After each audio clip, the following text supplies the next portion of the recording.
What's up, bikers? Happy 2023 again. I don't know why I said that. Just felt like the right thing to do.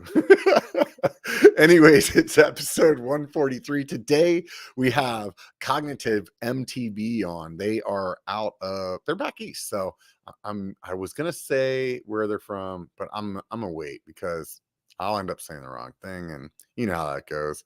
All the paparazzi will be bothering me, like, dude, this is a misquote, blah, blah, blah. Anyways, I really appreciate everybody that's been hanging out and checking out the podcast. I've seen a bunch of new listeners and different names on the comments on YouTube. So if you're enjoying it, please hit subscribe, hit thumbs up if you like the episode. You know how it works on YouTube. If you are a podcast listener, do me a favor, swing by Apple Podcasts, write a review over there. Preferably a 5-star review. If you feel like you have a 4-star review in your heart, just let it go. Just be like, you know what? I don't need to waste my time. But if you want to write a 5-star review, go over there. I'll check it out. Those things always make me super happy to read. So I really am stoked about that. Anybody who signed up for Patreon over the break that I took, the holiday season, thank you very much, man. I really appreciate that. It is as little as $1 a month. Some of you guys are paying $5 a month, you know. It may not seem like much, but honestly, it really helps keep me motivated. There's times whenever I'm like, screw this YouTube thing, man, I'm over it. And every time that I get in that mood, the thing that keeps me motivated is like, man, there's all these people on Patreon that are like really stand behind what I'm doing. And that makes me feel good. So if you can do that, it helps out. Honestly, it seems like I'm always spending money on something to do with this channel that I never thought I would be spending money on. So you never know what it is every week. Some new camera, some new microphone, more IPAs in the fridge. I don't know, whatever it is. It's always something. So I really appreciate all the support over there. If you feel like you have it in you, swing over there and do that. If you watch on YouTube and you're like, you know what, I don't want to join Patreon, you can always sort of super chat up there. Or if you're watching this after the fact, I think YouTube has a thing that's like send a thanks, or I don't know what they call it. Just click around down on the bottom until it says throw some money at the monkey, and then I'll do a little dance, and then we'll be good to go. So anyways, let's go ahead and bring Austin back online. What's up, Austin? Hey, Robert. How's it going, man? I'm good. How are you? Thanks for having me on the show. Yeah, for sure, dude. So so we can clear it up right out the gate. Where are you guys located at? So we are in Hendersonville, North Carolina. And people that don't know where that is, it's about 30 minutes or so south of Asheville. But who cares about Asheville? More importantly, it's about, I don't know, I can be at like the best trailheads, the Pisgah National Forest and DuPont State Forest in less than 20 minutes. Oh, wow. Right on. That's rad, man. That's so 20 minutes is what it takes you to get to your trails, huh? At maximum. So when we moved here about 6 years ago from Raleigh, this was before starting Cognitive, and a mile and a half down the road from our business, the shop, so which is super convenient. You know, my wife was looking at like schools and grocery stores, like where we were looking for a house. Of course, I was looking at trails, and so we planted ourselves like literally the most central point. Like, yes, you can live closer to, you know, some of the main trailheads, but it puts you further away from others, right? Because we're all national forest. So there's not like one place that you start from. You know, there's probably maybe 6 to 7 main trailheads for the trails we ride regularly. So we're like super close. I mean, some of the best riding, I mean, I'm maybe less than 15 minutes too. Right on, man. How long have you been riding? So I actually started my 2-wheel career in moto. Really kind of got into that when I was 17. Wanted to go work at a bike shop and wash bikes, and my parents talked me out of that, and I went to college, worked at a Honda motorcycle shop while I was in college, and eventually managed the parts and accessory department there, and actually quit college one semester before graduating. I went back and finished because I got a job at the Honda shop. I was just all in. So I really, you know, rode mountain bikes a little bit when I was younger, but like never real into it. I think around 2008, maybe 2007, we moved to Raleigh in 2006 from Harrisonburg. So anybody's familiar with that area, Shenandoah Valley, amazing amazing backcountry riding there. I lived there for, gosh, how long did I live there for? 7 years. Never rode a mountain bike there once, just dirt bikes and crotch rockets and all that stuff. And then ended up working in North Carolina too. What's that? That's in North Carolina too. No, that's in Virginia. So that's about okay. 6 hours north of here, across the state line. Okay. So I worked at the Honda shop for a while, and then I worked for Western Power Sports for 8 years, who owns Fly Racing. And so a lot of people are probably familiar with that brand. So I worked with them for 8 years, kind of on both sides of the counter, as in worked retail, but then also worked on the wholesale side, selling, from the manufacturer, selling to customers, which I didn't know at the time would really give me some insight into doing what I'm doing here. So 2000 or so, kind of started getting the mountain bike really for cross training, for moto. And I raced a lot, mostly like enduro, woods, GNCCs, endurance type races. I did a lot of moto during the week because we had motocross tracks, but not a lot of single track trails. But my main racing was, in the woods. So it was a really easy transition over to the mountain bike. And when my second child was born, 2011, I really just got full into mountain bikes. I was kind of done with dirt bikes, got tired of traveling, got tired of getting hurt, spending money, just, yeah, because it's cheap doing mountain bikes. Right. Oh, yeah, right. Well, honestly, man, it really is like, and it's just, I can go ride, and when the weather's good, I ride before work, and, I'm on my bike 8 to 10 hours a week, on average, especially when the weather's good. And, moto, man, I'd be lucky to get in, 2 to 4 hours of seat time on a good week. Just because it's more accessible, you can keep a bike in a car, you can stop. Like it was a lot low investment for a busy life. And I really just fell in love with it. It ended up checking more boxes for me, where like moto was the adrenaline and all of that. Like I found the mountain bike started checking more boxes, like community. Oh, I get to ride with friends and we get to hang out and talk,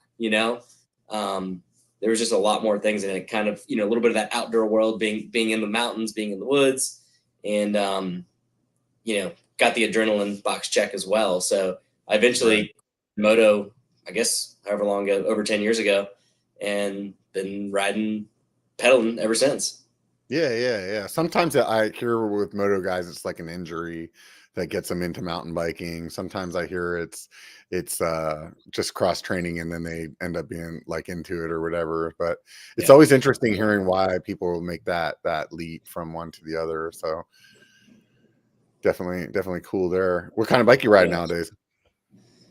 So I've got 3 bikes. I love them equally because they all do different things, right? It's like right tool for the right job. So my newest full suspension mountain bike had for a couple months is a V2 Ritmo. Oh, nice. Absolutely fell in love with that. I really was really hesitant. I was on a Norco site, a 2019 150 front, I think 130 rear. And, around here, like you got to earn everything. There's a lot of climbing, and, a 2-hour ride, you're going to climb 2,500 feet if you're moving. And go into a bigger bike. And I was like, I'm starting to kind of edge over a little bit into the endurance side of things. And that kind of scares me a little bit, but like, I'm always doing it because I want to go downhill faster. It's like better shape. I can get to the top and I feel better and I can go downhill faster. I was a little scared to kind of go up to the Ritmo, just, increasing, like, is that going to hurt me climbing all that? But man, I really love that bike. It's really stable. Is your riding there like big climbs, big descents, or is it kind of like up, down, up, down? No. So we have Pisgah and DuPont, right? And I'm familiar with either one of those. I mean, I've seen some YouTube videos, but I mean, it's not like I haven't ridden there, so I don't have like firsthand experience. Okay. Yeah. So DuPont is definitely more like, up, down, up, down. There still are, a lot of loops that are climb for a while, go down for a while, but it's more up and down. Right. And it's definitely more intermediate. It's our friendliest trails that we have around here. I think, everybody kind of argues how many miles, I don't know, 60 to 70 miles of trails there. Absolutely beautiful, like 100-foot waterfalls, just an absolutely incredible place. Just very, very magical. And then, so that's a state recreational forest, 11,000 acres roughly. And then Pisgah National Forest, which as the crow flies, probably is 3 to 5 miles away. but they feel like two different places, like the ecosystem, you know, like the environment. Just they're similar, but they're different. Like they smell different, they look different. You know, it's really cool. So DuPont has slick rock. You know, you hear about that like lab and everything. Like we actually have granite rock slabs here. A trail called Big Rock Cedar Rock, which is pretty famous, and it's just nothing but but you know, miles of rock slab. Lots of rock. Yeah. Yeah, super cool. But not like, don't think like chunky rock. This is smooth rock, you know? Yeah. There's chunky sections. So Pisgah is a lot different, right? Pisgah, we get up to 6,000 feet, 6,500 feet, highest mountains east of the Mississippi. And Pisgah is very rugged, very steep, very blown out, you know, in some cases. So you get a lot more technical terrain. That is very much like climb for a while, descend for a while. Got it. Yeah. Those climbs are double track, you know, gravel roads. Very little single track climbing in Pisgah overall. A little bit. Who really cares when you're climbing, though, right? What's that? Yeah. Like, who really cares when you're climbing, though, if it's double track or single track? You know what I mean? Yeah. It's like, at least to me, I don't give a shit about climbing single track. Like, I just want to get to the top. The downhill is all I really care about, right? Right. Well, and the thing is, though, like, you have beautiful views, right? You're like, so, you know, sometimes you're passing waterfalls. I mean, like, so we have in Transylvania County, which Pisgah National Forest is over 500,000. Wait a minute. Did you just say Transylvania County? Yes. Okay, I just had to make sure I heard that right. Yes. Yeah. We're in Henderson County. Transylvania County's the next county over. Have you heard of Brevard? Brevard's like a bike hub, right? And yeah, I think Bobo does a bunch of filming over there, doesn't he? Yeah. Oh, yeah. Well, so like all of his e-bike videos are done at Canoga Bike Park, which is about 16 minutes from here. Yeah. Okay. So yeah, Pisgah's about 500,000 acres, and it spans like the entire western part of the state. There's a few other national forests pieced together, but you know, yeah, when you look at it on the map, it's just freaking huge. Because I've considered like my wife and I were talking about moving sometimes, and I've looked at like eastern Tennessee, and it kind of like butts up Pisgah, but it's like Pisgah is like freaking huge. You're like, I don't even know where the riding is. I assume it's just everywhere. Yeah. Well, so that's the other thing too, is the riding's really accessible.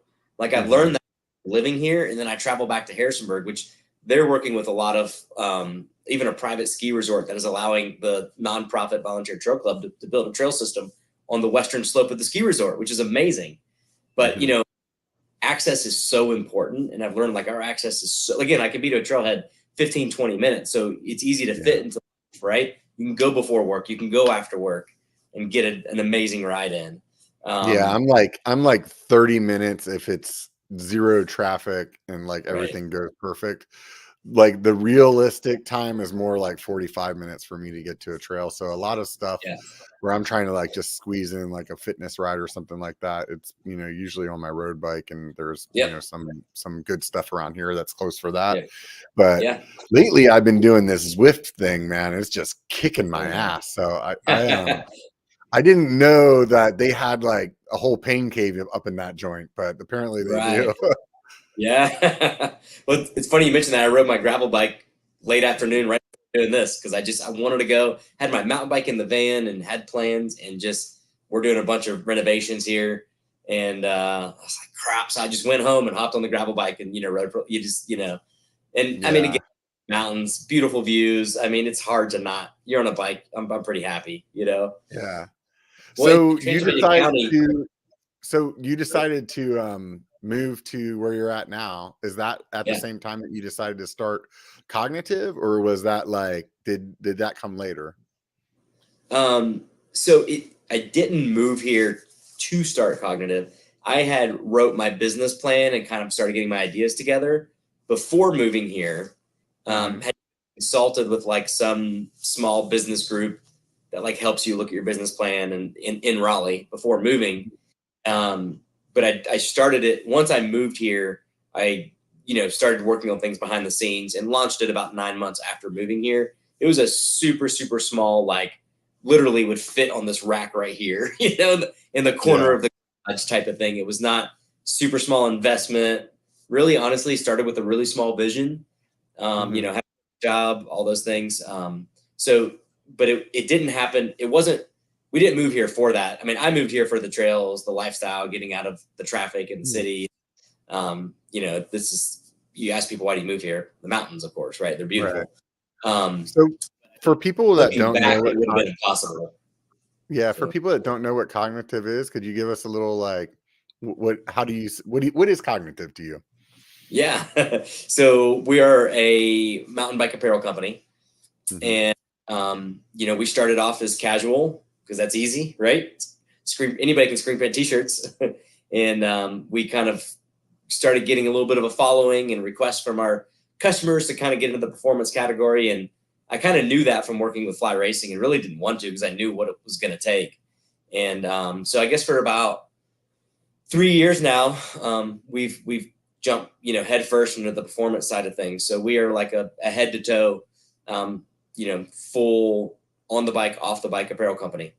And we still, even though, you know, the performance category is becoming a bigger mix of the products that we sell, like we're still really core into the lifestyle, because there really is a lack of lifestyle apparel that, you know, elicits the things that we feel and who we are, right? It's like, you know, just a shirt that says Cognitive, which we sell, that doesn't say a whole lot, you know, but we have a shirt, Ride Till You Die, and it has the picture of a skeleton leg on a bike, you know, like that says something about how important this sport, this hobby is to me. And so the lifestyle side of things is something like that's really still a big core part of our brand. Yeah, I think you hit a pretty good point there, because if I think about lifestyle type apparel and mountain biking, I really don't, like, a lot of names don't come to mind. Like if I'm thinking about, let's just say some other people that are in your space, like Hand Up, they don't really have like more lifestyle kind of t-shirts. Tasco, I would say Tasco MTB, they do. But like, even if you're looking at like the big brands that are more like, you know, specialized, or like the bike brands or stuff like that, their gear is really not like lifestyle gear. It's more just like, hey, here's our logo, and some design behind it or something like that. So realistically, as a mountain biker, if you want to have some shirts that are different, you're either probably buying like merch from a YouTuber, or you're going to like Etsy, and, you know, something that somebody like vinyl did with a Cricut, or maybe screen printed, you know? Yeah, definitely. And I would say, like, you know, one of the brands you listed, Tasco, is definitely one of the ones, you know, that does a good job at that. And one of the few that offers something in that space. Because, like, to your point, everything else is pretty much brand, you know, and it's like, well, you know, I've got a Fox head, I've got a Fox t-shirt. Well, do you moto, right? Do you mountain bike? You know, what sport, you know, there really isn't a lot in that space. And honestly, it's fun, you know, like that's, you know, performance apparel is something that we spend the majority of our time on, because it is very difficult, and we custom build everything. We don't, you know, just go take a blank and put a design on it. You know, we're full custom spec, you know, material, size chart, and everything. But coming up with a t-shirt design that really like elicits what I feel and what I care about and who I am, that's one of the funnest things we get to do. Because, you know, we do, you know, and everything starts with like an idea, and like, so the Ride Till You Die, I have that. It was a terrible idea, but I have a terrible tattoo down my spine that says Ride Till You Die, that I got in my when I was riding moto. And I was like, I'm going to make a shirt out of that. What could I do with that? You know? Right. Yeah. I design the shirts that I sell in my, like on my merch store, basically. And, it's not easy coming up with the good ideas, you know, that aren't like, you know, biting off of somebody else or whatever. But like, it's definitely, it's fun, you know, like I really enjoy that creative aspect of it. Yeah. Yep. Absolutely. So what made you decide you wanted to start this endeavor? Because, like, it's not an easy market to get into, especially like, you know, outside of like a small, like your local geographic area, you know what I mean? Yeah. So as I like to say, the internet is a graveyard of failed apparel companies, right? Don't try to do an apparel company or open a restaurant. Like, those are the two, like, don't ever do By the Oddly enough, both of the things that I'm like, that would be fun to do. I was going to say, the other half of this building, we're opening our first retail store paired with a coffee shop. It's like, come on, man. Nobody makes money selling coffee, but it sure sounds coffee and taps. Why not? Right. Right. So, yeah. And so a lot of times, like when I talk to people and they ask, like, how did you get any advice? I want to start something, whatever. One of the biggest pieces of advice I give is like, be open to change. So don't go in and say, this is what I want to do, and this is what we're always going to do. Because sometimes you follow the market, right? You got to listen to your customer base. You got to follow the industry. You've got to adjust, And so really, like, why did I want to do this? Where did this start from? Isn't necessarily where we're at today and why we're doing what we're doing, right? So the initial why was seeing a lack of casual apparel that had connected mountain biking to popular places, right? So when I launched Cognitive, we had one design for Pisgah National Forest and one for DuPont, right? And it was a t-shirt design, and I think I had on a pair of socks, and maybe a hat that said Pisgah or something, and a hat that said DuPont. And because there were Pisgah and DuPont apparel options out there, but they were all about hiking. There was nothing about mountain biking. And I said, well, hey, like, these are two of the top mountain biking destinations on the East Coast. Why don't we have anything? And the initial idea, honestly, was to do that and replicate that around the country, right? Like, pick all the top spots, find somebody local and have them kind of be an ambassador, and represent, and leverage their relationships. And we can get into this more later, but, so kind of seeing that and setting that framework was like, well, if we're going to do that, we're going to give back to the volunteer organizations that take care of the trails. So that was like from day one. We've always donated back from every sale from the very first day.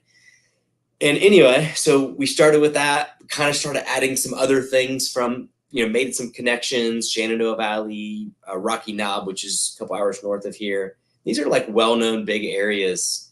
And quickly saw it just wasn't going to work, like there wasn't enough demand for that to support a company or an income or, a brand.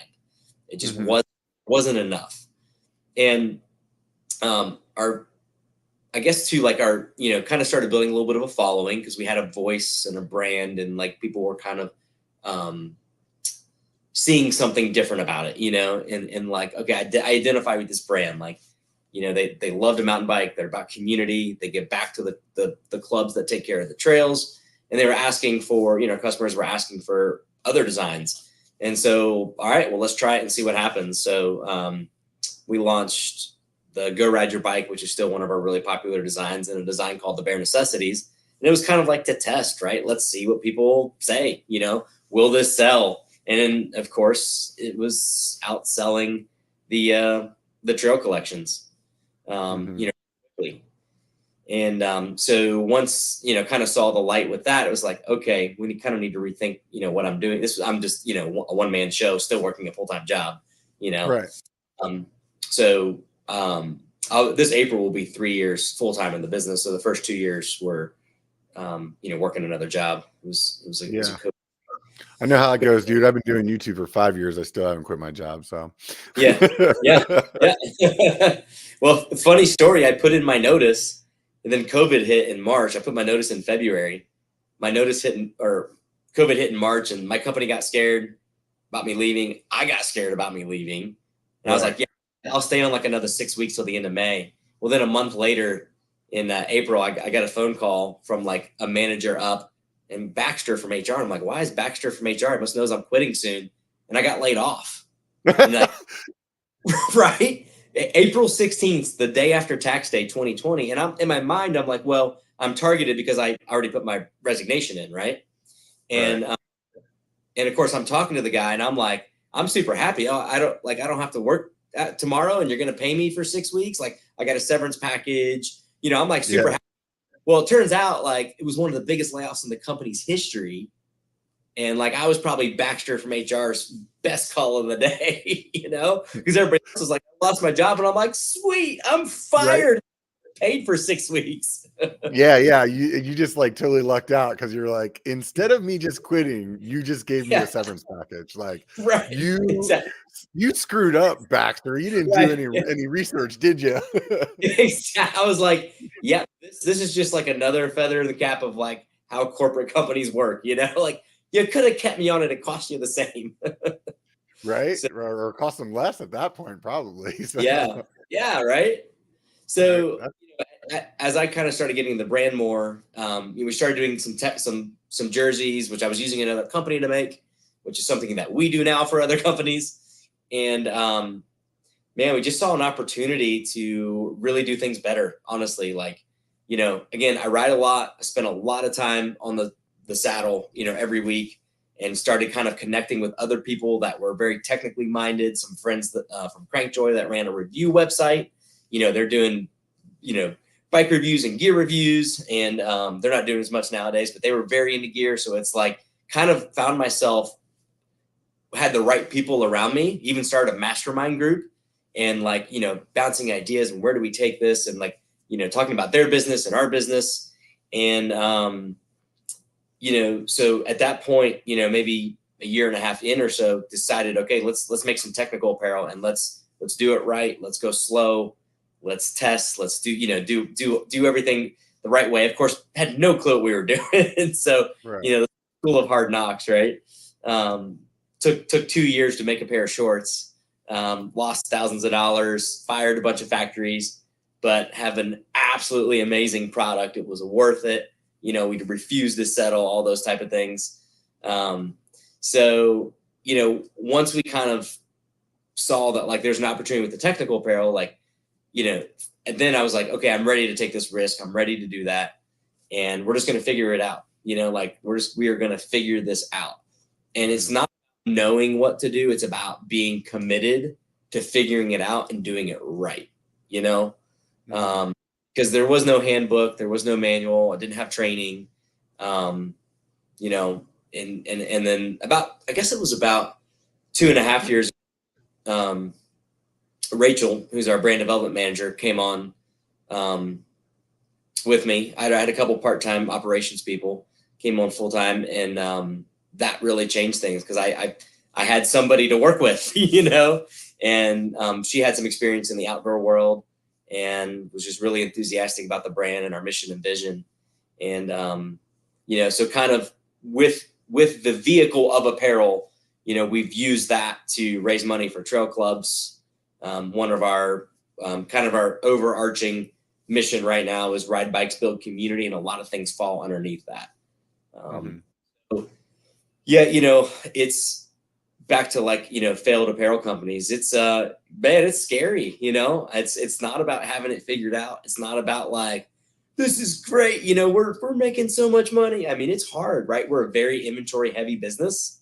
I mean, this warehouse, this is our office right here. The warehouse over there, we're like 1,600 square feet, but we've got 20,000 pieces right on the other side of that wall, Yeah, I mean, that's the reason that a lot of YouTubers use like direct to garment kind of services. I mean, me personally, like I can have, 20 different shirt designs and not have to have any like inventory at all, which is like, that's huge for me because I don't know what sizes I'm going to sell or what sizes I'm not going to sell. And, there's some things that I will buy and sell like separately. Like I have some like tumblers, kind of like these like Yeti kind of cups that have my logo on it and some other things like that. But that's the same no matter what. But when you're talking about like, hey, have this shirt in 5 different sizes in 3 different colors, you're like, okay, well, I guess I'm doing one shirt, like, right. Yeah. Like, so I can only imagine having an entire store of it. So is your like plan to kind of do shirts like, this is the best way I can say it, like how like Hand Up and Tasco does gloves, like you have like a different release on a regular basis, or is it like you just come up with a design, throw it up on the website, and then it stays there until you sell out, or you keep it forever? Like, what's your idea there? Yeah. So whatever I tell you today will change tomorrow. Yeah. So if that's fair. Yeah, fair enough. Fair enough. Yeah. So, a lot of the big brands, again, I work for Fly Racing, right? There was a spring release, maybe a limited summer release, and then a fall release. Like that was it, right? And they introduced all their products at once, for the season. And kind of like Tasco hand up us, smaller guys, it's a little bit different. And I always, the best way to describe it is a perpetual new product release schedule. So yeah, I like that. Releasing new products. We don't have like a small batch like Tasco, like every month there's this, and people can expect that. They just know that with Cognitive, we're going to be rolling out new products pretty regularly. They don't know if it's going to be a new shirt design or a new jersey glove design. Like we don't, the anticipation of what's going to happen exactly when,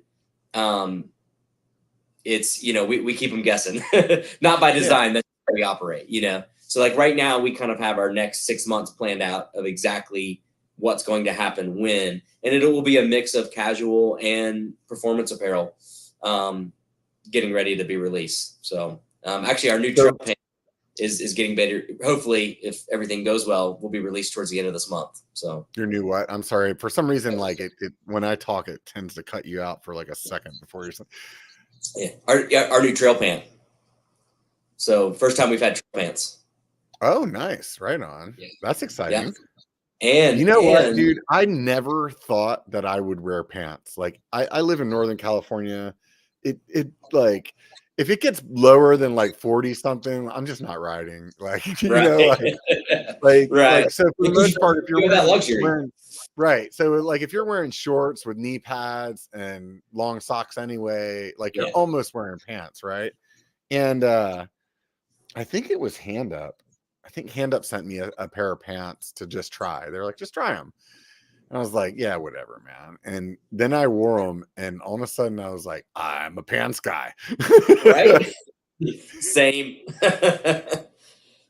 Yeah, I totally didn't know. Like, it's really nice. Like, honestly, even out here when it gets cold enough, it's like, it's just nice to have that little bit of extra like wind barrier. And then the thing that I really like is in the spring out here, the poison oak is like out of freaking control. Geez.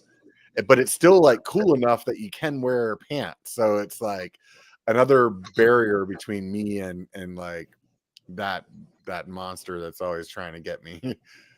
Right. Yeah. Yeah. I'm the same. Because, down in the 30s, mid 30s or so, knee pads, shorts, and some thick socks. So that's pretty good. But once you try the pants, it's like, there's no going back, right? Yeah, so. Yeah, it's definitely different. The problem that I've come up with now is that I don't know where my cutoff point is. So like some days I'm like, no, it's totally cold enough, and then I get out on the trail, I'm like, holy shit, I'm sweating my ass off right now. This is a bad idea. Yeah. So I have to like I have to figure it out. I'll dial it in eventually, I'm sure. Yeah. So that's really rad. So what's different about your pants, or what went into your like decision making when you built those? Yeah, so we have two different versions, and I'll get into the easy explanation first, or the not so exciting explanation. But the pants are built on our shorts, and our shorts are very different than anything else that's out on the market. Like, period. And part of it is like we really spent 2 years like developing them, like making a lot of mistakes, tweaking materials, size chart. It is crazy. And I know some people listening are gonna be like, yeah, I've experienced that. You get a pair of shorts from and I've seen a buddy, he sent me a picture from a pretty well-known brand, and he goes to stick his hand in the pocket and the zipper's too small. Like his hand won't even stick. Like, come on. Like, do you guys not even test this stuff? So like we spent a ton of time dialing in our pockets. We have 2 pockets on both sides that'll fit any size phone. We call it the disappearing phone pocket, because even now I've been wearing them for 1.5 years, and I'll be riding and I'll do the panic, like, did I lose my phone? I'm like, no, it's still in there. I just can't feel it. And like, another thing I kind of joke, I say we boast the largest zippers in the industry. Shorts are known for zippers breaking. Like there's a lot of companies that use cheap materials. We use YKK. We put big zippers on there, and I think we've had 1 failure on a fly zipper in 1.5 years, and it just wasn't sewn properly. It wasn't the zipper itself actually breaking. Looks like you have like a built-in belt that you can kind of like adjust Yeah. the waist with as Yeah. well. Yeah. So, well, let me tell you this, like back to like what makes us different, what makes this product different. Like we sent out a survey to 500 of our customers and said, what do you want in a short? And something that showed up that I didn't expect was we want more pockets. I was just going to put one phone pocket on the right leg. And I said, okay, double the pockets. Well, guess who uses both pockets? Me, all the time, right? It was just something that wasn't on my radar. And like we got back close to 200 surveys, that people answered. And there was a lot of consistency. We don't want Velcro. We don't want baggy. We don't want them too long. We want more pockets. Please use good zippers. And so there's no on the shorts. The pockets are in the right location. They work. And that built-in waist adjustment, we didn't come up with that. Cro-Mags use that. Patagonia's use that. We made some tweaks to it, and we felt like we made it a little better, honestly, and it works really, really well. So where's the part that you pull on that? Because I was just looking on the website, and it looks like it's kind of like a nylon belt that doesn't go like all the way through the belt loops. I'm just explaining it for people that are listening. Yeah. And then it looks like your button actually has like a hook on it as well, or is it just a button? Yeah. So if you see the metal hook, the waist, so it does have a hook. Yeah. Okay. It does have a hook. Yeah. The waist is basically nylon webbing, and it's so bar tacks at a certain spacing. So there's like predetermined locations. You can just put the hook on the webbing. And a cool thing about it. Oh, I see. So you just hook it to a different spot. Exactly. Yeah. Pull it in or out as needed. And then where's the extra flap go, or does the flap go or does that part with the webbing part just go all the way around? So it's only across the front, and it doesn't stick. So it remains like really flat. So there's no bulk. There's nothing sticking out. Like it's super slim. You don't feel it when you're leaned over on the bike. It just works really, really well. Right. So that webbing piece that has the little hook spots in it, that goes all the way around to the front as well. So it's not like you have like a flap when you change the position. Yeah. So it's sewn into the waistband on the outside at the different. Okay. It's basically from the center button over to the side. One thing we did is we shifted it off the hip bone on the side because that's you could actually feel it a little bit uncomfortable. So we shifted it towards the front. So all the adjustment would be on the front and not on the side. Dude, I like that. That's pretty slick, man. Yeah. So, I mean, and one of the biggest things we're known for with the shorts is the fit. And look, they're not going to fit everybody. They're going to fit probably 80% of people because they are a slimmer fit, right?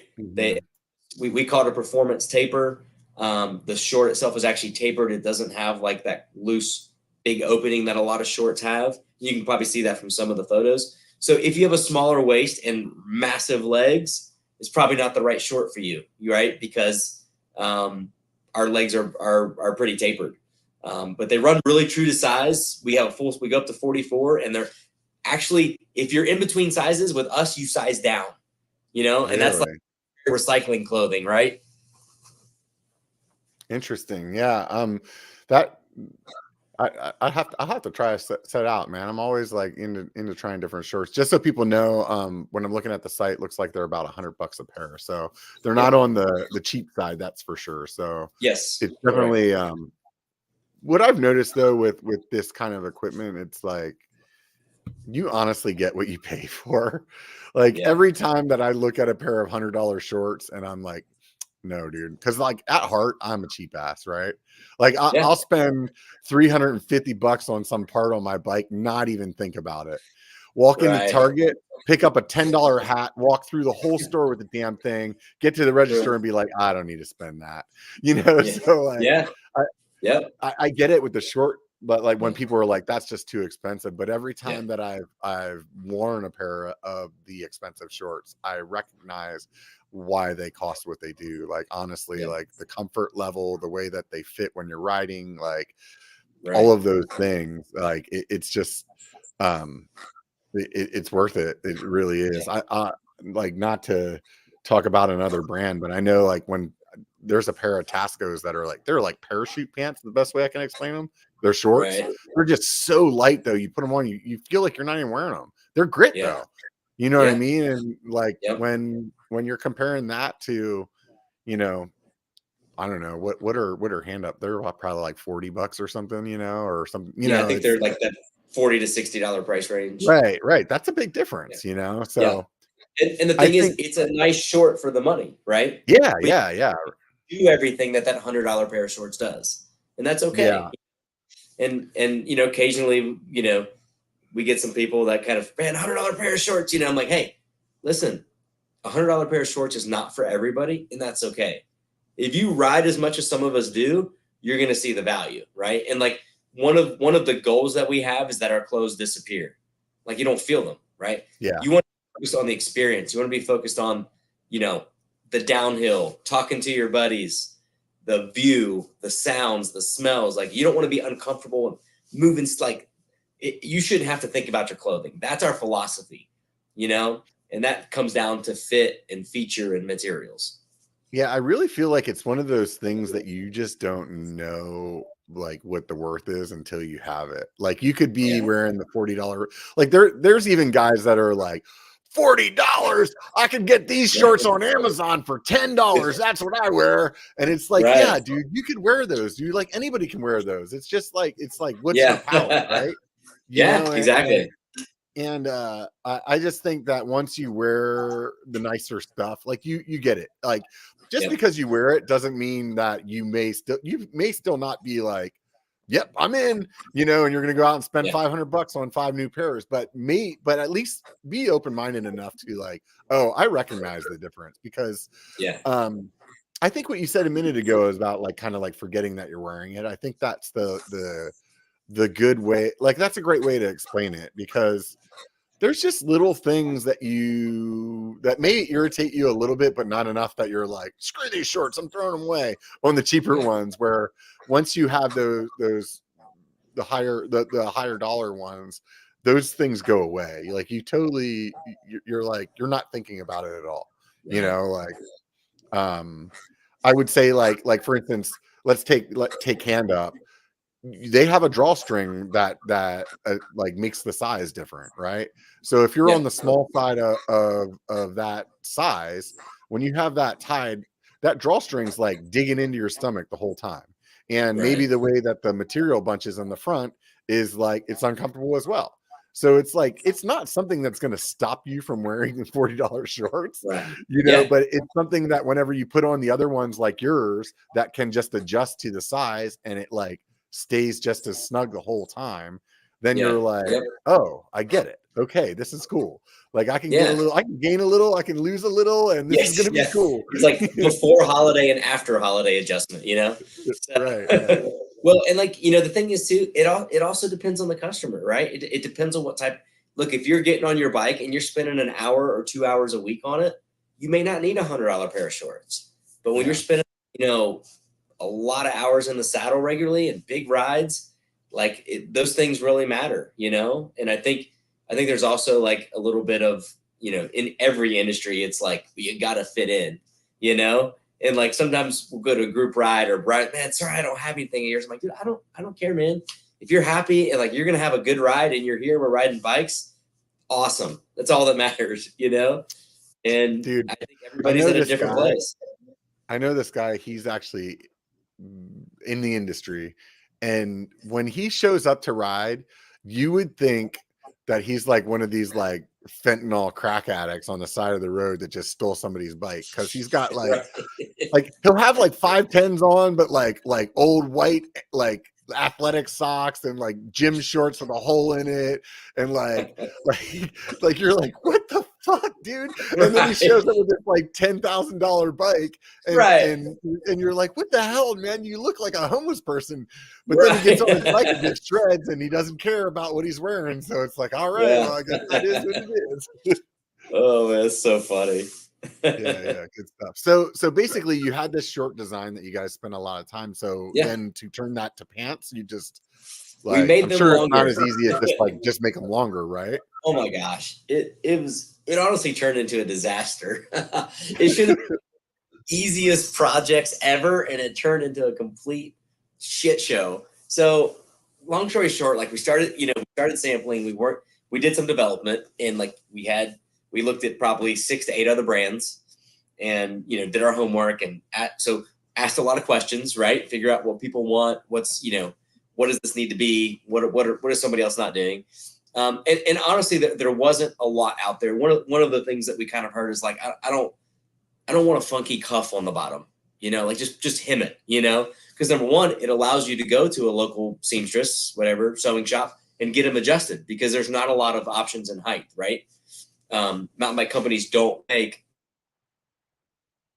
regular casual pants. And when you put,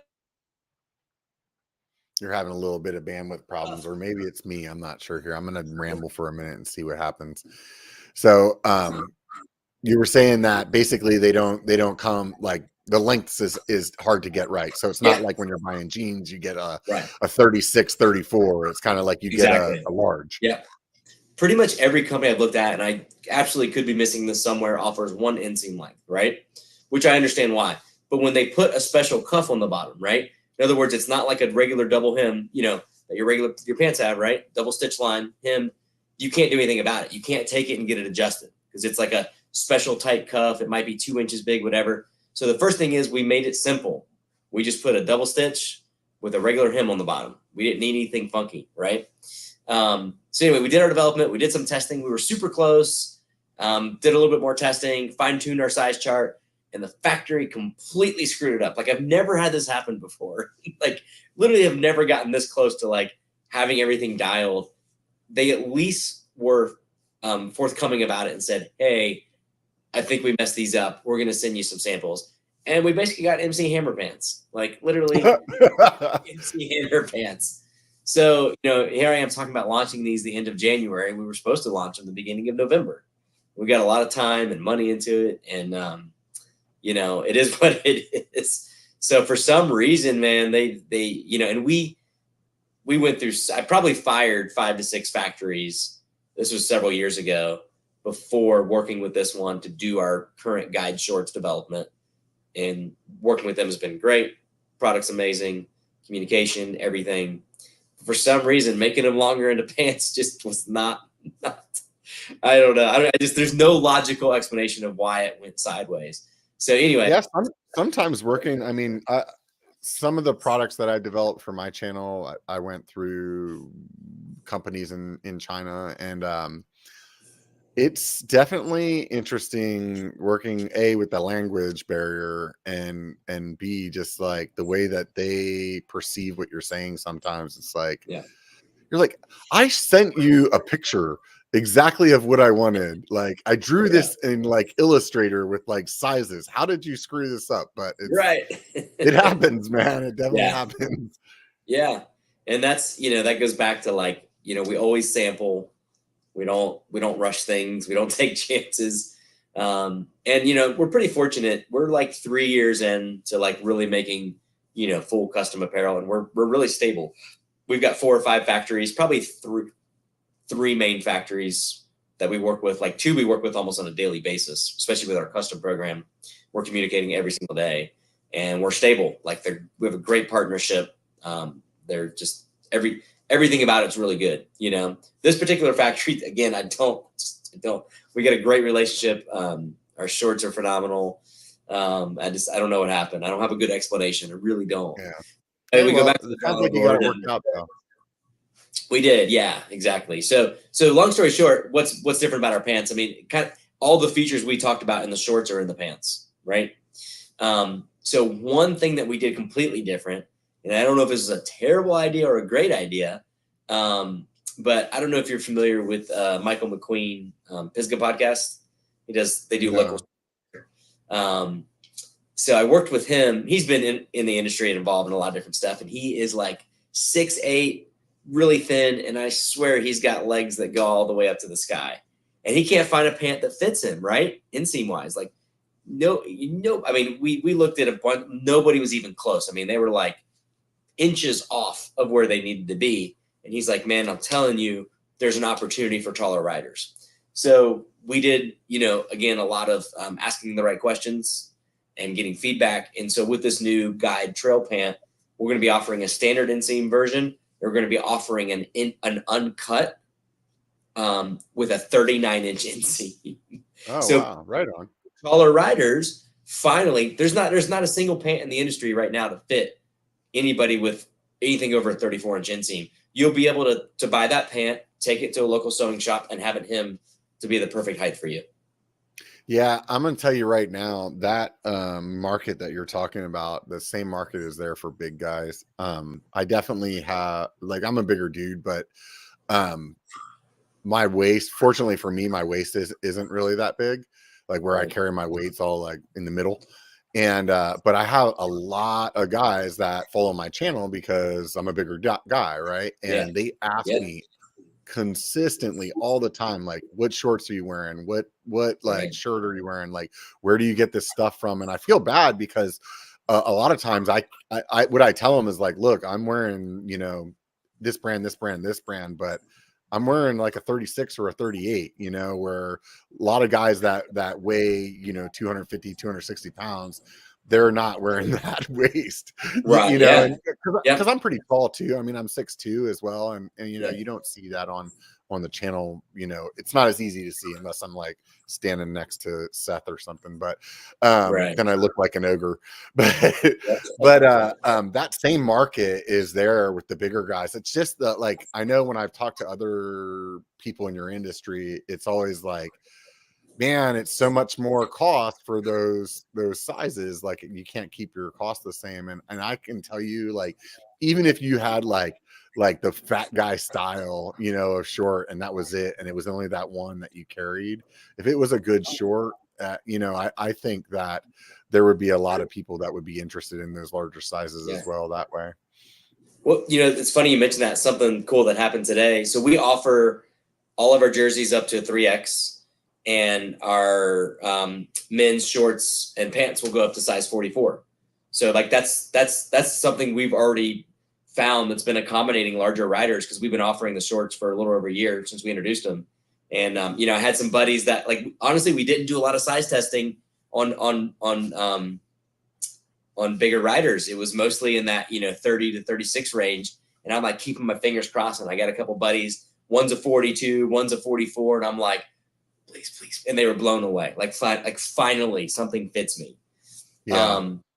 But I don't know if you know, on Instagram, Normal Mountain Biker, right? He's a Yeah, I big know dude. Normal.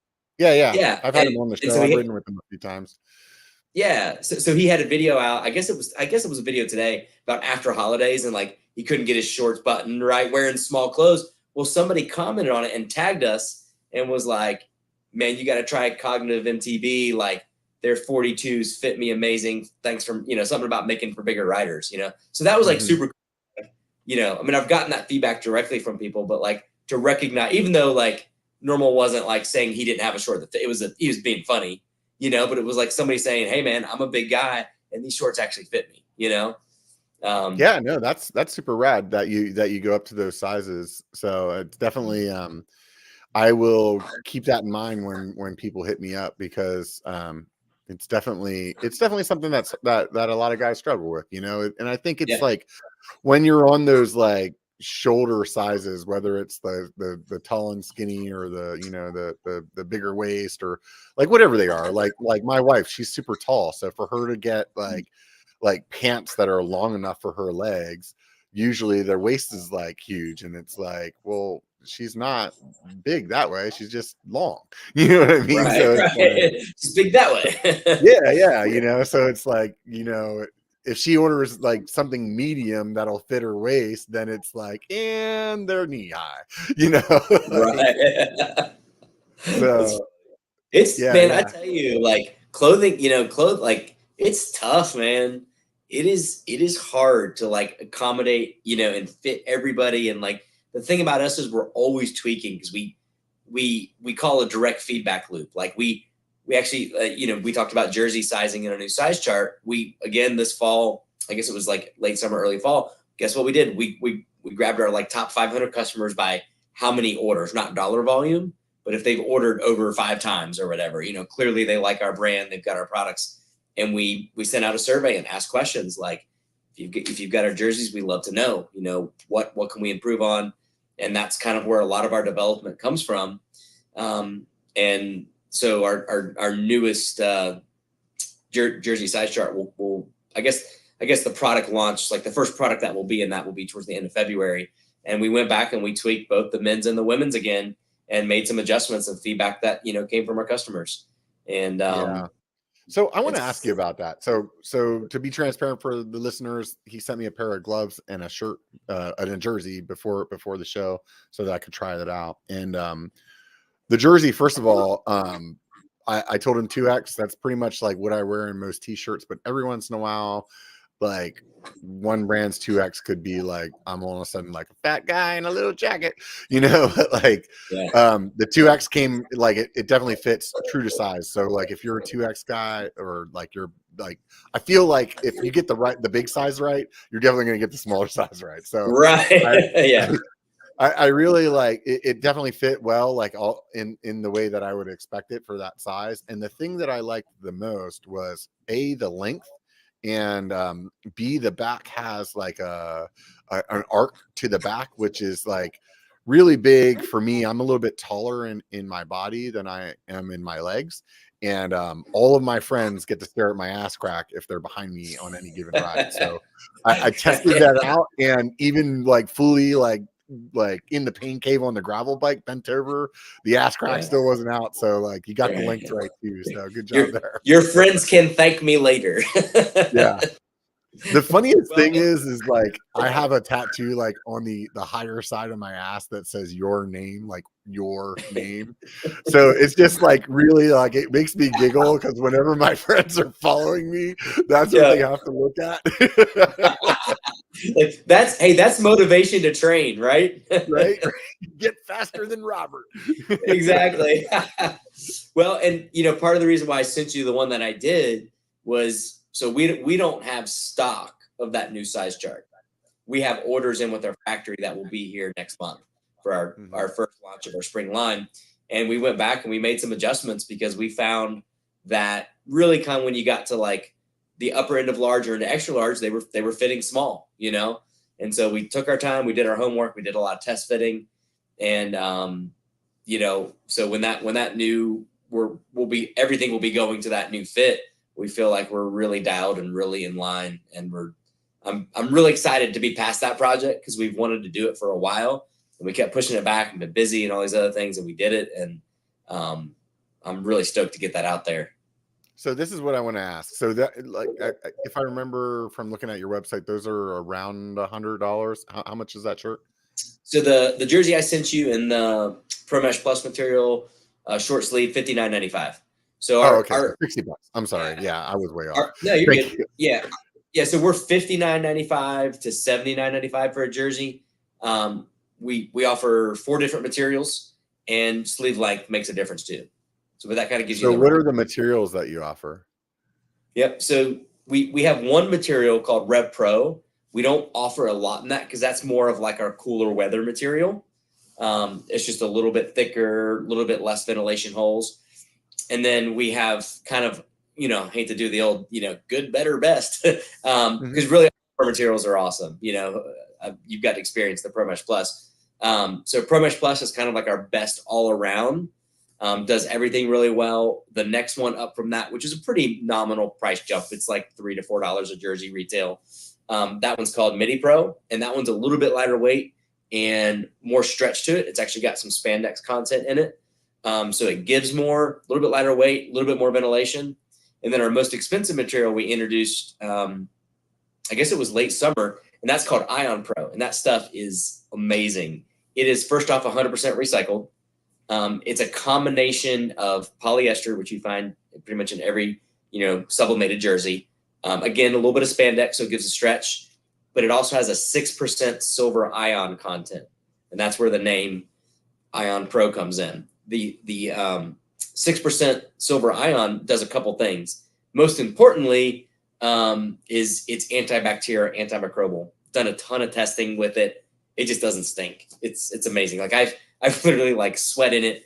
One of the first tests, I wore it on a 24-hour bike packing trip on my gravel bike, 60 miles, wore it, slept in it, came back. This is May. It's getting in the 80s.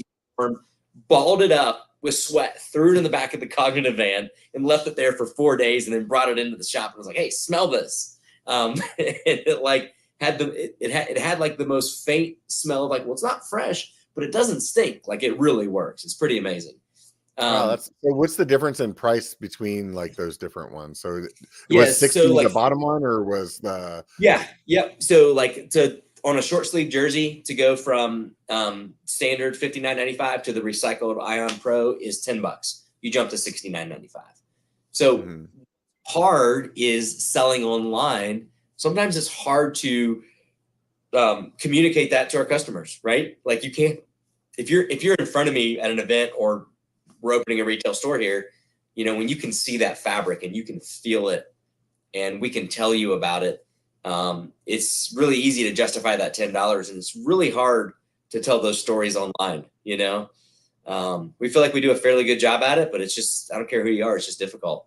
So it's a pretty amazing fabric. We have a performance button down coming out this year that will be exclusively in that fabric as well. Could you make like more of like a t-shirt type material shirt that would be like way down in cost, like $25, that would have that same kind of cut? So yes and no. So currently, like most of our cotton polyblend t-shirts retail for around $30, $29.95, right? We try to keep everything under $30. It's been hard because a year ago our price of garment and screen print collectively went up about 40%. And honestly, we didn't pass that on to the customer. Like we absorbed some of it. We went up like $1 or $2, but we're trying to keep it under $30. So we're $28 to $29.95 for a regular t-shirt, right? Screen printed, very high quality. Printing is like, we don't have warranties, period. Like we just don't, you know? We have a process here that hardly anybody does where we actually check every single shirt because we use the same blanks and we know where to look you know? So before they even get screen printed, like we actually do a quality check here. And our screen printing process is very, very premium. We don't have warranties. So to go from there, right, there's the gap, right? Of screen printed, you know, next level, whatever, cotton polyblend t-shirt to full performance custom jersey. Finding in the middle has been something that we're looking at and working on. Actually, hang on. I have something. Yeah, I'm going to go ahead and talk for a minute while you're going and looking for that. So like for me, I've seen a few different shirts that some different manufacturers have made that are like more on the cotton side, but like, you know, maybe have some wicking to them, or they're a little bit longer so that when you're riding, like what I said, you know, you're not, you know, it's not like a regular t-shirt length.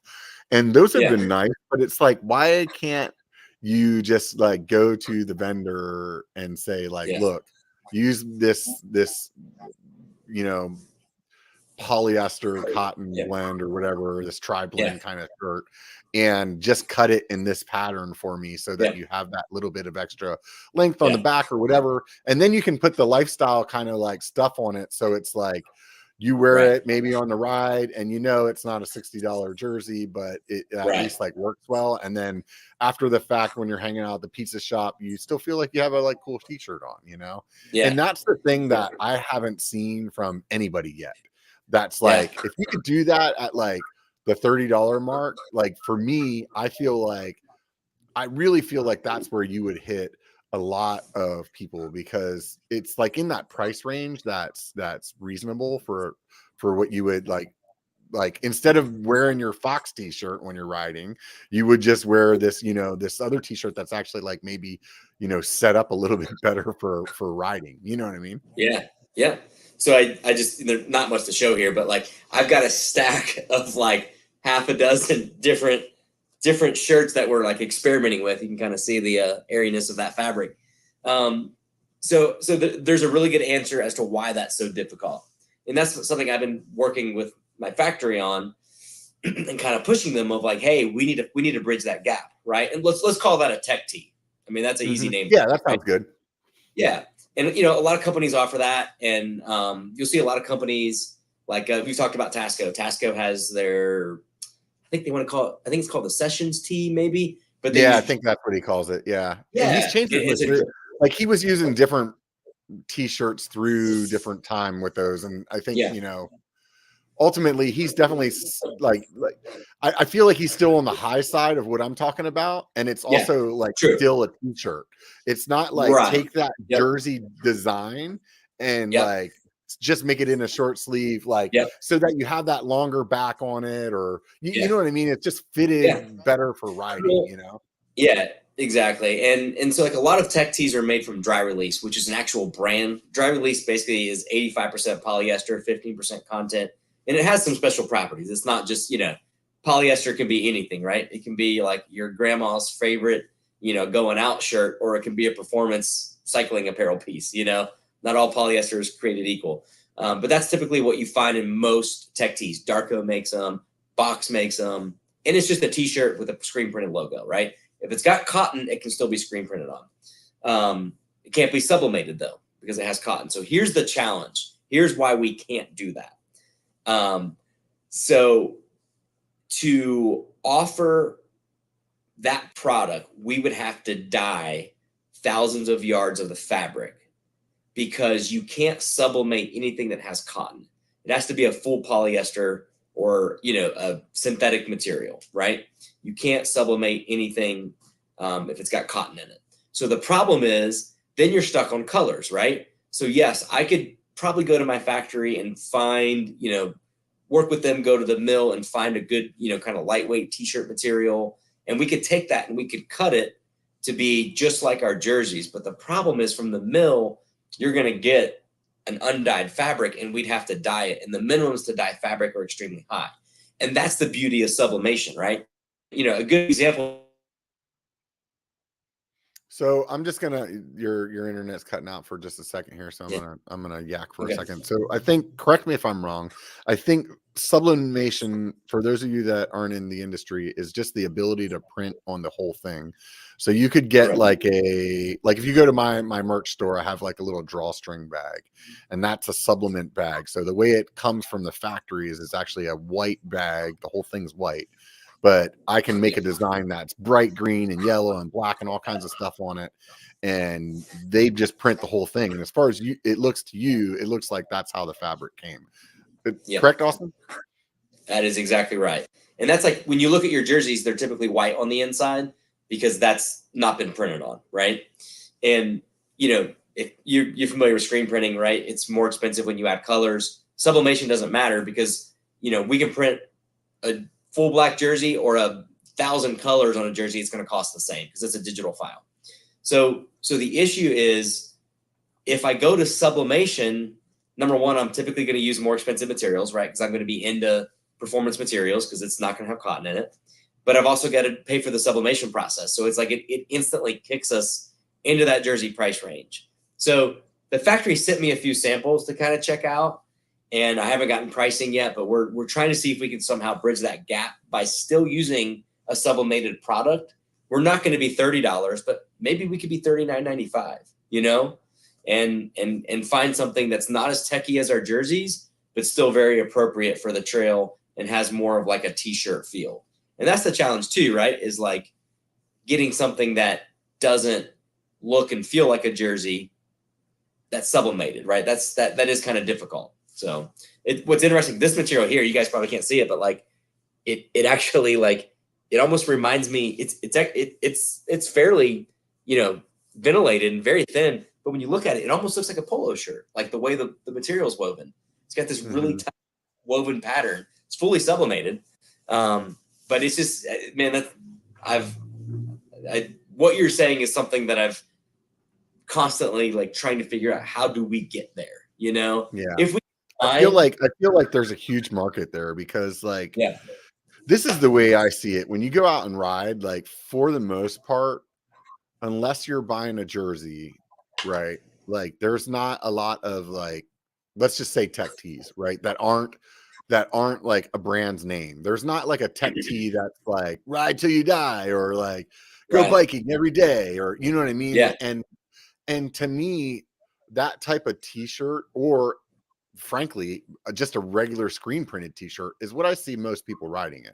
Like, not like the amount of people riding in jerseys in my, like, just what I see when I go to the trailhead is probably like 20%. You know what I mean? Wow. Right. Like, I don't know. What do you see? Like when you, I mean, obviously like all your friends are probably wearing your gear. Right. They better. You're like, everybody's, it's 100% where I'm at. Yeah, man. 100% cognitive. Yeah. It is funny because like just we're doing this and having 3 kids and like I just typically don't ride when anybody else is riding. I ride with friends a lot, ride early in the morning. Like it's fun to get out there a lot of times, in the afternoon on a weekend, which I did this past weekend. And I Canuga and was like, oh man, there's a lot of our gear out here. This is awesome. So, I mean, I would say around here, it's probably 80-20. I would say 80% are wearing, an actual technical piece of apparel and the other 20%, maybe even less are not. And you know what I'm thinking about? While after I said that and I started thinking about it, I bet that what I'm saying has a lot to do with where I live compared to where you live, because it's super humid where you're at. Like when I'm from Pennsylvania. Yep.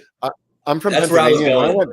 When I went back home and rode this summer, it was like, dude, I was sweating my balls off. And it's like, not to say that we don't sweat a lot out here in Northern California, but we definitely have a drier heat.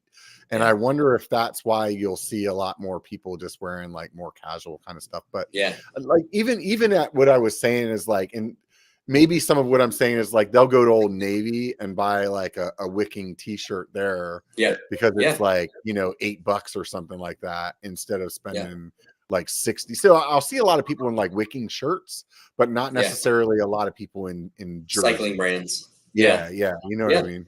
Yeah. Well, I mean, to your point here in the summertime, again, I ride a lot in the morning. We'll take off at 7:00. It'll be 55, 60 degrees. Just depends on the day. And I will be drenched. I mean, dripping with sweat because the humidity's not. I mean, Pisgah's a rainforest. It's a temperate rainforest. Second highest waterfall concentration in the lower 48. So like, it's just a very, very wet environment. And when I first started doing Cognitive, I was screen printing t-shirts and I convinced myself that I didn't need a jersey. And I wore my t-shirts riding all the time. My friends are like, man, are you comfortable? I'm like, yeah, I'm great. Man, I wore a t-shirt one time this summer for a short ride because I wanted to get a photo of it. It was a new design and it was miserable. I hated it. It was like, this is why we do what we do, Yeah, it's definitely, I think it goes in the same like space as like what I was talking about earlier with buying like good shorts compared to, crappy ones or whatever. And I think it's the same thing. It's just, my assumption would be is like people have a harder time swallowing a shirt priced higher than they do a pair of like shorts or pants. Like even already saying, like even knowing that like to start that they're already like apprehensive about spending the money on the shorts or the pants, but they're like, oh, these are like bike specific, it makes sense. And then when you get to it's got a pocket for my phone, waist adjustment. Yeah. Yep. You can absolutely ride in a t-shirt anytime, anywhere, and still have a good time. Yeah, but the downside is you're wearing a cotton shirt and you sweat and you go to take a picture and now you got like boob sweat lines underneath your boobies and on your chest, like it just looks all like splotchy all over the place and you're like, what happened to that dude? You like go rolling around in a mud puddle or something, or like that's fun. So but the other thing too, I mean, and I'm trying to speak to both sides here for people that are listening, is like if you are wearing cotton, like if you ride a lot, you'll notice chafing in places because of that cotton. It's just not the same, or like maybe your nipples will get sore just from the way that it's rubbing compared to like some of the better materials. And I mean, it sounds silly to say, but I mean, I've definitely had that circumstance where it's like when the cotton's wet, the way that it's rubbing on your skin is like way more abrasive than something that's like a dry fit or something that's like wicking that water off and kind of drying fast. Well, especially when you get into East Coast humid environments, right? Yeah, 100%. So I also wanted to mention, so your gloves that I tried out, I noticed, and maybe it was just me personally, it seemed like the large was like a little bit bigger than maybe some of the other larges that I wear. So I don't know if you guys, if that's like you kind of size up on your sizing, but that may just been me and this, just putting them on for the first time. But Yeah. outside of that, you have like a good stretch on your cuff that I really enjoyed when I put them on, compared to like any other of the like. They're at least the gloves that you sent me. I don't know if all your designs are the same, but this doesn't have a strap going across the wrist, so it's just like Right. you slide them on. And like other brands that have that type of glove, usually when you're putting them on, the hole to get your hand in is kind of small, and it's that way so that whenever they are on, that they fit well. And the way that his are designed, they have this kind of like an elastic spot to it that lets it stretch really good to put it on, but once it's on, it is still like just snug like the other brands. So Yeah. I don't know. That was my take on Yeah. them. I think you guys also have some reinforcement right in the inside of the, I don't know what you call that, in between the index and the thumb. Not So, all. I mean, we just call that a reinforcement patch. It was really interesting because, I motoed for a long time, right? And I wore fly racing and I wore their gloves mountain biking, and I'm like, I know mountain bike gloves can last longer because they're basically the same thing as moto gloves. I mean, especially like moto gloves kind of had that good, better, best. And as you started going up, you started getting a little bit more like double layer padding on the palm, and maybe some like, the plastic not plastic, but rubber you see on the outside of gloves, like protection, called TPR, thermoplastic rubber. But like the entry level gloves, like, these thin, I'm like, and they lasted. I'm like, I know this can be done, and just having issues with a lot of gloves out there just not lasting. And so I really kind of went back to look at some of my moto gloves and like where reinforcement patches were, where certain materials were. And, that's just this is a really simple fix. I don't know why more people don't do it. And, the other thing, I don't know how much you noticed the thumb swiper material, that you swipe your nose or your brow with. We use it's almost like a microfiber. And what's really cool about that is it's super durable, and it also doesn't get brittle over time. A lot of times the terry cloth material that most companies use, over time, it kind of turns gray, it changes texture, and it'll get kind of brittle and uncomfortable. Our stuff will stay the same a year from now, 2 years from now, and it's more durable too. So it's not quite as absorbent. That's the drawback to it. There's always a give and take. But it was really like, one of the intentions was, of course, performance is always like top, right? As in, how do they fit? How do they grip? All those type of things. But like, we really wanted to make something that lasted. And we also have what's called the Ride Life Guarantee, which was, we guarantee all of our products against manufacturer defects for life of the product. And so if we're going to put our thumbs on the table, I guess pun intended with gloves, then, we a good product, right? And gloves are challenging, man, because they get the most abuse out of anything you wear outside of shoes, right? Like, and it's one of those things too, where like people, they'll be like, oh man, I wore those gloves and they ripped, and it's like, yeah, dude, you went freaking falling down the hill at 25 miles an hour, and like Drew Briars. they kept your skin from falling off, dude. If they ripped, they did their job. Like, leave it alone, man. Like, right. Like, yes, it sucks you have to buy a new pair of gloves, but guess what, dude? That's exactly what they're supposed to do. Exactly. So, it's like, anytime I take my kids to the ride in the neighborhood, I'm like, put your gloves on, because if you crash, you're going to be really thankful you had them on. Yeah. I'm always surprised with the guys that I see that ride without gloves. I just can't do it. It just doesn't work for me. I don't know how, like, when your hands get sweaty, you still have grip. Like, that blows my mind. I don't get that. I feel like those people's hands don't sweat. I feel like they have to be those people that their hands just don't sweat, because mine turn into like a variable rainforest as soon as I start doing anything. Like, I won't be sweating anywhere else on my body except for my palms. Like it starts there. The other thing I wanted to say too about your gloves that was one of the first things I tried when I put them on, was that they do have the touch sensitive stuff on the index finger, so that I could activate my phone and do whatever I wanted to do on there. I've got some really big name companies, like huge companies, gloves, and they didn't work on the phone. You had to like take your hand off or use your nose, and it's like, this is ridiculous. For a company like that's like a multinational, like huge company. You think that they would like get that part figured out at least. So I was glad to see that. Well, and like, it takes a little getting used to, but once you get used to it, like, I'm not as fast, but I am really close to being as fast typing with my thumbs with or without my gloves. Like, the way you push your phone's a little bit different, to make sure it engages. But I mean, I never, ever, ever, ever take my gloves off to use my phone when I'm writing, because I don't have to. So is the thumb and the index with that material, or is it all Correct. the fingers? Yeah, just the thumb and index. And again, something's a little bit different. If you look, we do it differently. We sew a different patch of material. So a lot of companies will use, like, they claim the whole palm material is touchscreen, and I mean, maybe there's something out there that works great. I haven't found anything that is touchscreen sensitive and also durable, right?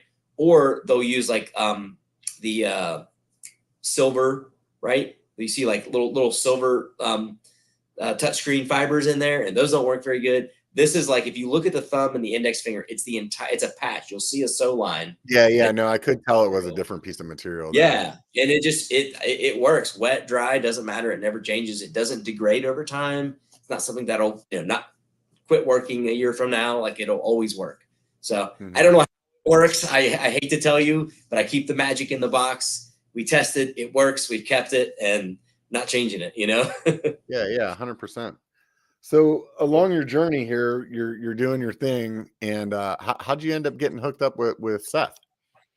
Yeah, that's a good part of the story. So I told you about this mastermind group, which was friends that ran Crankjoy. It was a media site, and another friend that has a mountain bike tour company here called Red Wolf Mountain Bike Tours. And so the three of us would get together and we'd talk about our businesses and bounce ideas. And so Barrett, who's the owner of Red Wolf, somehow got connected with Seth. I can't remember how, but started running trips for him. So it was the Seth Bike Hacks spring or fall trip. Seth would come and ride with everybody for the weekend. It was all inclusive, right? And so after I got started with Cognitive, I guess it might have been a little over a year, maybe 6 months into it. I can't remember the first one, but I said, hey, do you want to do a shirt for your trip? Like, let's just come up with a custom design and everybody gets a shirt. And so, like, let's just split the cost. Like, I'm not making any money, right? And it was just a way for me to get my brand out in front of the riders. I wasn't even really as much thinking about connecting with Seth, because that was like a kind of like, hey, I'm not even ready for that. It wasn't even something I was considering at the time. But of course, it was like Seth's logo and Seth's tour. So anyway, after doing that 3 or 4 times, like, got to know Seth a little bit. He actually lives like 5 minutes from here, which is pretty convenient. So Burn Peak is right down the road. But so got to know him. He got to see the quality of our shirts, the quality of our screen print, and he was having quality issues out of whatever print on demand company he was using. And he even says, like, man, I think it was at Whistler, and somebody came up. It was like, hey, he was really excited to see him. And like, Seth looked and the logo was faded. And he was just like, oh my gosh, this is he was just really unhappy with the quality. And I'll say this right now for anybody listening: when you're using direct garment, and I mean, it's what I use too, just because of what I said earlier, but the quality, there's like zero quality control. And you may have the logo placed perfectly on a large or an extra large shirt, but then when they size it up, it's like whatever's going on with their machine. Like it's like all of a sudden you wear a 2X and now the logo is up at your neck, or you wear a small and now the logo is down at your belly button. So like these are the reasons that you would want to like move from doing a direct garment to like actually using a reputable company like Cognitive. So just trying to fill in the blanks for those of you guys that aren't in the industry of making merch and selling it. Yeah. Well, and so anyway, Seth was moving to Burn Peak and want to come up with a new logo, and he approached me and says, hey, do you want to work together? And at this time, this would have been 2019. Yeah. So Cognitive was a year and a half old. And I'm like, of course I'm going to say yes, I'll figure it out later, and Yeah, I mean, that's a huge opportunity. I mean, huge opportunity, yeah. right? And it's funny. I mean, to this day, like Seth and I mean, we just trust each other, there's no contracts. Like we just trust each other and have since day one. And he's a friend, but he's a great business partner. Like we work well together, and we just clicked. We both do what we say we're going to do. And it was a really good, the brands and the identity and everything. But I joke with them and I'm like, I don't know who took the bigger risk. Like me thinking I could actually do what I said I was going to do for you, or you thinking I could do what I said I was going to do for you. So I worked with a graphic designer, a friend in town here, to come up with the Burn Peak logo, which is a coat of arms. It's the one that has drama and the bear on one side. So I worked with the graphic designer to come up with that, collaborating with Seth. And then the first order we did was September. So again, I'm working a full-time job here, okay? And the first order I ever did with Seth was a pre-order. So I had to figure out how to do all this on Cognitive. Just me. I'm a one-man show here, right? And so you're like figuring out how to make the website work and like how to take the orders and all this. We're so small. I'm printing shipping labels off by putting a piece of paper, a shipping label paper, in my inkjet printer. I don't even have a thermal label printer yet, right? That's what was going on, right? And so we do this, and I get it together, man. And it's like, all right, pre-orders open for 8 days. I get with my screen printer. Like we're gonna close it down. We're gonna order the garments, and then you guys got to print, within a few days, and then I got to ship all these. So long story short, and I did buy a thermal label printer in preparation for this. In like 8 days, man, we sold like it was close to like 2,000 shares. I'm like, right. And actually I don't know where it is. Oh, it's over there in a bucket. But I have one of these canvases of my driveway lined up with boxes. And so I contracted my screen printer to fold and package the shirts and clear labels. And then I had some friends. I was like, hey, anybody want to make some extra money? And I printed out all the shipping labels and packing slips myself. And I sorted them by color and size. And I would literally come over to your house with boxes full of shirts, pre-sorted, like this is a gray medium men's shirt. Like everything in here gets this shirt. Everything in here gets this shirt. And people were packing at their houses. I'd come back with my truck, pick it up, go to the post office, drop it off, bring another one. I had like 4 or 5 people packing orders. And dude, we got the shirts on Monday, printed, done, packaged, and folded in clear poly bags. And I think like, I don't remember, but by Saturday, I think I had all but like 5 orders shipped out. Like it was like a massive success. I can't believe we pulled it off. I even rode my bike that Friday afternoon. That's got to be so exciting, because I'm sure like up to that point, your biggest order was, I don't know, let's just guess, like maybe somebody's doing like 50 shirts or something like that, or I don't even know. I wasn't even really doing custom then, right? So the biggest order might have been $100, 4 shirts or something, right? Right. So to have like all of a sudden 2,000 shirts to make and sell, like on one hand, I can see that being like right the fuck on, exactly. And on the other hand, like, holy shit, what did I get myself into? 100%. Yeah, exactly. Right. So, I mean, to put it in perspective, in 8 days, I did more, top line revenue than Cognitive had done collectively since it started, So it was definitely like, it was really cool because, man, some of those customers are some of the best Cognitive customers, most loyal. They're the champions of the brand. They want to see it succeed to this day, almost 4 years later from that. It's really cool to see how that all came together. And that's how I met them. And like, they're just so many people that I met through Seth, through that first order have been so supportive of the brand. It's pretty awesome to look back and see that.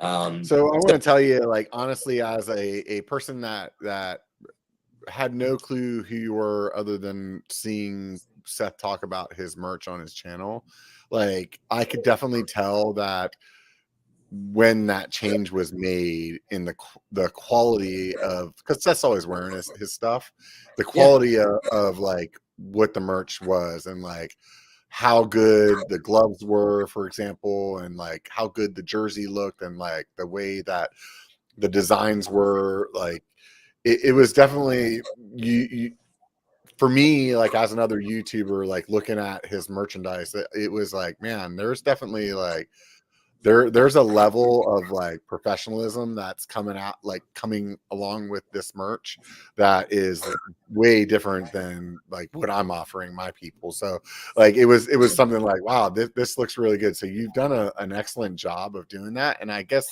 my assumption would be that that's kind of what led into then BKXE and Single Track Sampler as well. Yeah, exactly. Obviously, they're all friends, and they talk, and so after that pre-order was like, okay, this worked, let's do it. Let's go ahead and make some stuff and stock it and sell it, right? And then that's all we do now, right? Is we make, we stock, we sell. We don't do pre-orders anymore. We do pre-orders for trail clubs, actually, for like fundraisers. We do quite a bit of those, but we don't from the YouTube standpoint. And so connected with Alex. So currently we do Burn Peak, Seth, Alex, BKXE, and Eric Porter. And oh yeah, that's right, Eric Porter too. Yeah, I saw his design. He has one that looks like kind of like a Slayer logo. Yeah, it's called the Trail Slayer. Yeah. And so we get inquiries sometimes about that, and like we have a separate custom division which my wife manages, and we do custom for everybody: bike shops, other brands, suspension companies, Facebook groups. We do a ton of nonprofit trail club work. That's probably our biggest customer as a whole, because that's just part of our mission and vision. And we do a little bit of custom for YouTubers, but it's hard because as big as these guys are, we still got to make right decisions, And again, we're making at scale. We don't just make 12. We're making 50, 100, 500, whatever the product is. And it really, it's still difficult, picking. It's funny, we've tried some different things, and Seth and I are like let's try this, let's try that. And, just because it's Seth, everything doesn't hit as hard as one design versus the other. It's amazing sometimes how one design can sell twice as fast as another one, because it just really resonates, with his followers. Yeah, I'm sure that works with those bigger channels, because they probably sell a lot more. Like it wouldn't make any sense for somebody like my size to do that where you're stocking the merchandise, because you'd be like holding on to that stuff for like the next 5 years. But like a pre-order thing, like that would be something that somebody like my size would probably be more interested in. Is that something you say you don't do that anymore, or is that something like? No, we do. We just find ourselves doing it more for trail clubs, and man, super interesting. And we tested it this year. So we have a couple trail collections that we make, stock, and sell, like Pisgah National Forest, and that's Pisgah Area Sorba, Mountain Bike Atlanta. Well, we tried some smaller stuff for clubs, and it didn't work, man. It just sat here. Nobody's buying it. We're losing money. They're not making any money. We have the investment, right? And we're losing money. Our cash is tied up. Our shelf space is tied up.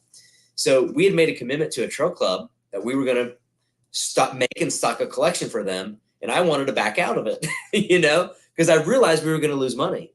And I said, you know what? What we found is with pre-orders, because there's a sense of urgency. In most cases, the store is open for 10 to 14 days. Like, we sold more jerseys for this trail club, which is a fraction of the size, than we did one of our main areas that we stock and sell and didn't do a pre-order. And it just went to show that, like, when you have something like that where there's not this massive demand, when there's urgency, right, and like scarcity, is like we sell more. So we've because people know, like, I can't just come back and get it later. I need to order it now. So we found that really to work really well with smaller brands. We did that with Kevin Steady Spin. We did a pre-order for him a couple years ago and some t-shirts, and we do a ton of that with trail clubs. So it works really well, because it also requires no investment, right? I honestly, we're not making the investment because we're getting the pre-orders. You're not making the investment, and your fans, followers, subscribers, everybody gets, awesome gear, and it really ends up being a win-win for everybody. Yeah. That I did way back when, like a Teespring kind of thing a couple of times, and that was all where you could do it timed like that. And obviously the quality isn't like what you guys are doing. So I'm Right. not saying that to compare in that Sure. aspect, but Yeah. what you said about the timing, like making that kind of like the urgency, I agree 100%. Like it definitely makes a difference for people. Like people know that like my shirts are up there always, and Yeah. I see the orders, they come and they go, and like, but it's definitely like if I was taking these designs and being like, hey, you got 30 days, like get Yeah. on it, and that's Yeah. it, and then talk about them over and over again. Yeah. Then I would, it would probably be more, it would definitely be more lucrative for me. It's just like right Yeah. now for me, it's like, where do I want to spend my time at? Yeah. Yeah. Exactly. Yeah. Well, and that's the thing that works well with pre-orders with us because we handle the whole process. We make it easy. Yeah. It's like we work with you to make the design, go market it. We take care of the rest. We fulfill the orders. We take care of all the customer service. The other nice thing about it too is like we don't have the cash commitment of stocking it, and if it doesn't sell, we can't do something else new. And what's great about pre-orders, oh man, we only sold 12, we only sold 20. Okay, fine. It was great. People got some great merch. That was awesome. Well, guess what? Because we have no investment, it's 6 months later. Let's do something different. Let's do something new. And so we're able to kind of keep that going more regularly and coming up with new designs and offering new products instead of kind of like we still got the same thing 6 months later and you guys need to buy it if you want something new. So Yeah, that's definitely that's pretty rad. That definitely it makes me think about what I'm doing and whether or not I should be even bothering with it. But yeah. I think that's. Do you have like minimums though? Like if you're doing gloves, like I'm Yeah. sure you have to have a minimum where you're Yeah. like, Yeah. what's Yeah. the minimum on that? Like 100 pairs or something, or Yeah. So our minimum on gloves is 50. Mhm. And I think jerseys. So we have minimums for pre-orders, and what happens is like, so I think our minimums on pre-orders are like 25, right? Well, what happens if you only sell 15 jerseys? You just commit ahead of time. Hey, whatever I'm short, I'll buy to make up the difference, and then you sell it locally or on your store or Yeah, whatever. or give it away or whatever I'm going to do with Yeah, it. Yeah, that our makes minimum, sense. and that's the thing is because we're one of our factory's biggest customers now because we bring a lot of collective volume between our custom, which is really a separate division of the company, and all of our brand stuff, which includes the YouTube. And because we bring volume, like we've negotiated really low minimums, which has worked out awesome. Because for custom, our minimum is only 10 jerseys. So like you can come to me and you get 10 jerseys made and rock and roll. Gloves are a little harder. Gloves are made of 50,000 pieces, so Yeah. minimum on gloves is 50, but screen prints like 25. It's funny, I just got a sample in. This is for a trail club. We do full custom hats, minimum 50 on those. But like our number one product we sell is in custom is jerseys. Like that's people come to us and we have really, flexible program with that. Right on, man. That's rad. So you guys are doing hats and stuff. Like how does one of your customers like choose? Is it that like they come to you with the design, or you guys do the design and then they're like you're like, hey, here's like 5 different hats you can choose from, or do they Yeah. just like go out and pick anything off the shelf and like, this is the hat that I like, can you get this? Yeah. And then Yeah. Well, and so what my wife does, she manages the custom program, is she gets them on the phone. You send an email inquiry and you're like, it's so funny hearing people because they're like shocked that a real human called them. yeah. They're like, yeah, Cognitive. I put an inquiry in, and she does that because it's so much easier to have a conversation to be able to pull out of you what you're looking for than an email. Now, after that conversation, most of the communication will be via email to finish the project. But it typically is pretty simple. It's not simple. It's simple to get that because most people have an idea. I want a flat bill. This is a packable hat, right? This thing is nylon, waterproof, whatever. I want a Richardson 112. Okay, we make those. And then from there, it's design. A lot of times, design starts from a logo. We do all design. We have a designer that does all that work. We're fully in house. So like we take your vision and make it a reality. And we just ask the right questions, and we work, through that process. With a custom jersey, we work through graphic design. Once that's finalized, we take it to a test print and a 3D modeling. So we show you 3D photos of what it's going to look like, and then a test print, which is on the actual jersey fabric. Because guess what? Every factory, you can use a Pantone, whatever you want. One comes out red, one comes out pink. So we do a test print so you can actually see the colors on the fabric, and then we make adjustments accordingly. And that way, before we start production, it's like you've seen what it looks like in a 3D mock-up, you've seen the colors, and we make sure you're happy before we even, hit the button on the starting the process. And that way, what you're getting, and there's no surprises at the end. Too many people, I've heard so many stories, like they open the box and they're like, this is not what I was supposed to get. And, we make sure that doesn't happen. So. Yeah. It's funny how that like color thing works, because it's definitely one of those things that as a consumer, you're like, oh, you just pick pink and then you put it on there and it's going to come back the exact same way. And it's like, let me tell you something, man. Like the pink that you saw on your monitor might be different on your wife's laptop than it was on your monitor. And it's the same thing whenever it's printing. It's like it's so different. So there's definitely a lot of like behind the scenes stuff that happens there. Like even with my like direct to garment stuff, like I might order that shirt like 4 times, 5 times before it's actually like exactly how I want it, Right. Yeah. Where let me show you something, because this will kind of. So while he's walking away, anyway, I'll keep rambling on about that. So like the design process is just it just takes some time. Like you don't like it'll like their applications will show you what your logo looks like on something, but once you get it in person, you're like, oh, that's way not big enough, or oh, that's not over the heart enough, or oh, that's like not way too high on the sleeve. Like so it takes those several iterations to get those right, and then you put it on your website and hope that they keep doing the same thing. Whereas if you're working with a company like Cognitive, you know that they're going to be like, once you've settled that design, like they're going to be right every time. Well, and that's the thing is, like, most designers, are going to use Pantones or hex codes for colors. And again, those are accurate, but everybody's printer is different. It comes out different. So this is our jersey color chart. It is literally a piece of jersey fabric with, I don't know, 1,000 colors printed on it.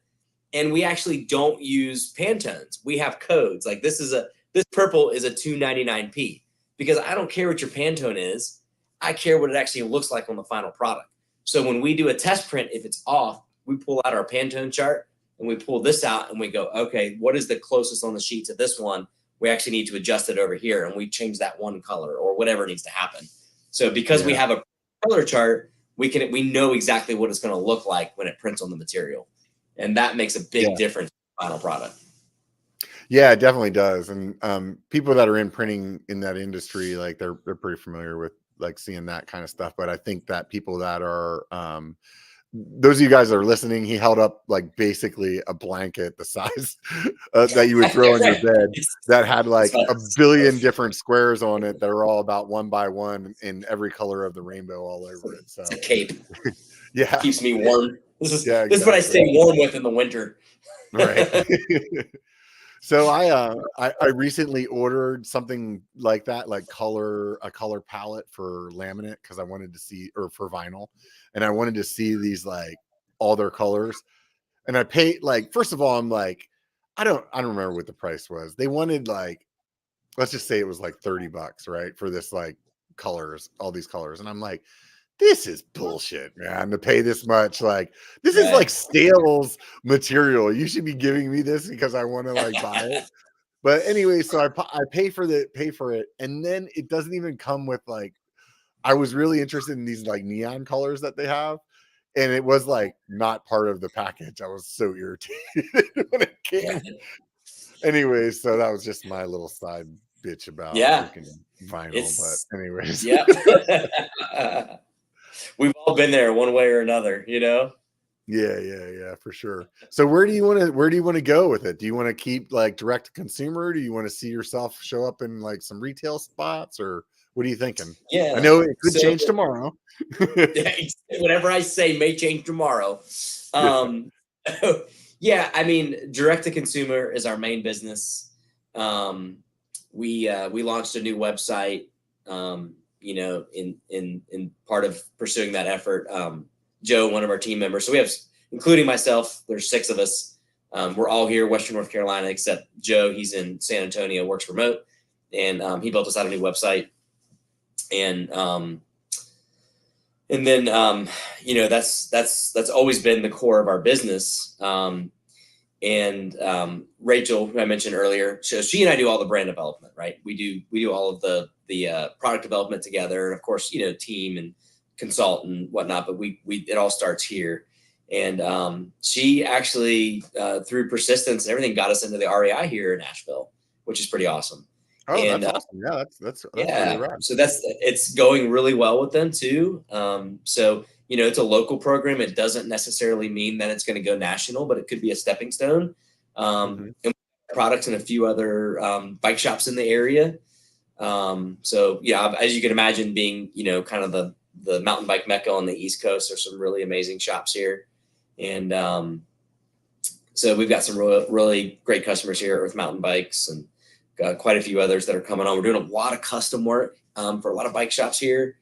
And so where's it going to go, right? As of today, so I'd always done a little bit of custom. And custom is not YouTube. Custom is I make it, but I don't sell it, okay? Right? Cognitive. Right. So like, let's say the bike shop out here that's got 30 stores, they want their own jerseys made, and they contact you and they're like, hey, I want 1,000. That's what we do. Yeah, we do that as well. Right. Yeah. So I'd always done a little bit of that. My wife, our youngest kid, finally went to school. By the way, this is kind of cool for any Burn Peak fans. This is my youngest guy. He was 4 years old. That's on the Snake Pit Skinny at Burn Peak. It was our first youth jerseys, which were Burn Peaks. So we went out there and did a little video shoot with Seth. It was awesome because he was walking by Seth and he saw me, he says, hey, I really like your videos. And just kept walking past him.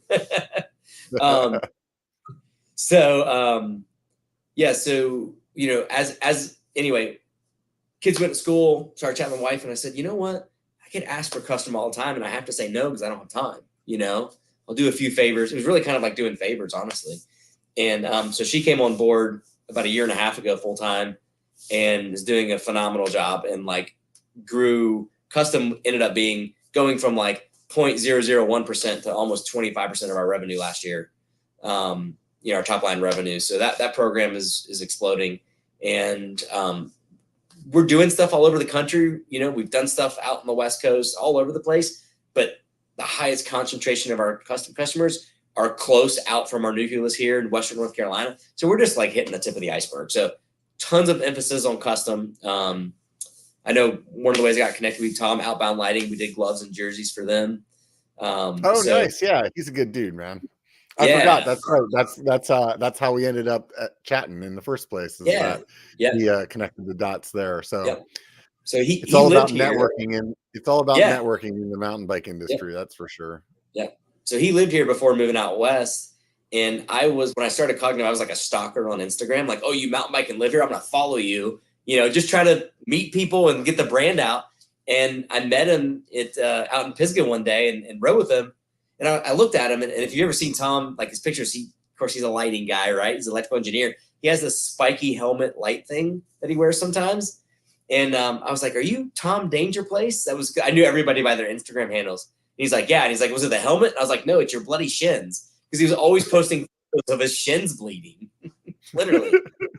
If he takes a banger on the shin, pedals, right? We gotta get him some pedals. Hey, to this day, 4 years later, if he takes a bad banger on the shins and it's bleeding, he sends me a photo. Oh, nice. That's funny. Yeah, so big emphasis on custom. We hope to really grow out that program. Currently, our building here, we bought this property about 1.5 years ago. Phenomenal location, right on the main highway here going into Hendersonville, Brevard, 4 acres. There's a house up on the hill here, which is called the Cognitive Ride House. We gutted that. That's an Airbnb.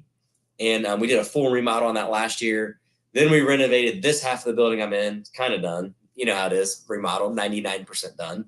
I actually painted some patches on this wall behind me this morning because I knew this is where I would sit. I was like, where am I going to sit? Because everything's a wreck.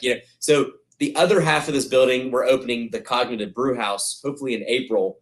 And that's going to be retail store, coffee shop, and taps. And it's just our clothing. It's not a bike shop. It's not outdoor store. We are Cognitive only. And it's like a full taps. What's that? Like beer taps? Yeah. We've got taps, and like full scale coffee shop. I mean, the whole thing. Like we're not shorting that. It's not retail first. It's coffee and beer first with retail. So it's going to be a whole separate business. Are you like close to a trailhead or something like that, where it's like where people would be like swing by, have a beer or whatever? Yeah. So I mean, we have about 10,000 cars a day that pass right here, and we're at the corner on a stoplight, which is a major thoroughfare, which is really nice. And right, I don't know, 100 yards on the other side of the highway is called the Acosta Trail, and it's a greenway that is connecting Hendersonville and Brevard. It's 18 miles, and they're starting construction this year, and we're right off the trail. So that'll be nice then. Yeah. So that'll be nice for it, right? Yeah. Stop or like start there, go do a 36-mile little I mean, yeah. I mean, you can't. People are not going to ride trails and then come here on their bike, but they're gonna pass here leaving the trails. But the other thing that we're doing is but I was thinking like my assumption is that trail that you're talking about is kind of more like a paved, like along the river kind exactly. of trail, right? It's not a mountain bike trail. It is a flat. Right. But like if somebody's coming to go do like a little road ride or a little gravel ride, like they could be like parking over by your place, go do the ride out and back, and then sit there and have some beers with their buddies or whatever. Like, 100%. Yeah. Right on. That's rad. Yeah. Well, the other thing we're working on the property is we are working with Seth to open a free small public bike park. So we have world-class trails. Like, I mean, I travel, I ride, and I come back here and I'm like, man, I'll take this any day. Like, it's so good here. But there is nothing for kids. Like all three of my kids ride. My little guy was pedaling on the trails since he was 4. But it's like, it's like type 2 fun for them, right? They go out and they got to climb, to get a good ride in 600-700 feet. And it's like, it's fun a couple days later, and there's just nowhere to ride. I mean, there's literally nowhere to take your kids within a 30-minute drive.